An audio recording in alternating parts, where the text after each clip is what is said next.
మరి మొదటి సంవత్సరం జగన్మోహన్ రెడ్డి జూన్ లో వచ్చాడు, 2019 జూన్ లో వచ్చాడు. జనవరిలో నీకు అమ్మఒడి వేసాడు. జనవరిలో ఎందుకు 75% అటెండెన్స్ ఉండాలి కాబట్టి. ఓకేనా? ఇప్పుడు ఈ ప్రభుత్వం నువ్వు జనవరిలో అమ్మఒడి ఇస్తుందా లేదు చెప్పు నాకు. ఫస్ట్ అకాడమిక్ ఇయర్ కి ఇస్తుందా లేదా?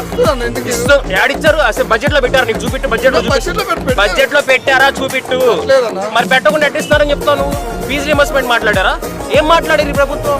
ఏం తెలుసు అని మాట్లాడుతున్నావు చెప్పు నాకు. బడ్జెట్ తీసి నీకు ఉచితానికి 3 గ్యాస్ సిలిండర్లు ఉచితానికి అని చెప్పారు. ప్రతి సంవత్సరానికి 3 గ్యాస్ సిలిండర్లు. జూన్ నుంచి రేపు మార్చి వరకు కూడా 3 గ్యాస్ సిలిండర్లు ఇస్తున్నారా? ఫీజు రియంబర్స్మెంట్ గురించి అల్లాడతారు. మా తమ్ముడికి ఫీజు రియంబర్స్మెంట్ అల్లాడుతున్నాడు తెలుసా?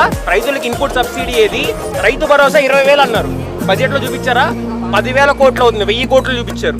మెట్రో రైలు అన్నారు. మెట్రో రైలుకి ఎంత పెట్టారు? 20,000 కోట్లు అవుతుంది. బడ్జెట్ లో పెట్టింది 50 కోట్లు. ఏం తెలుసు అని మాట్లాడతారు? నాకు అర్థం కాదు. వచ్చేసి అది ఇది అసెంబ్లీకి రావట్లేదంటే ఆయన ఒక్కడు అక్కడ కూర్చొని మాట్లాడుతున్నాడు. 1:40 నిమిషాలు పట్టింది.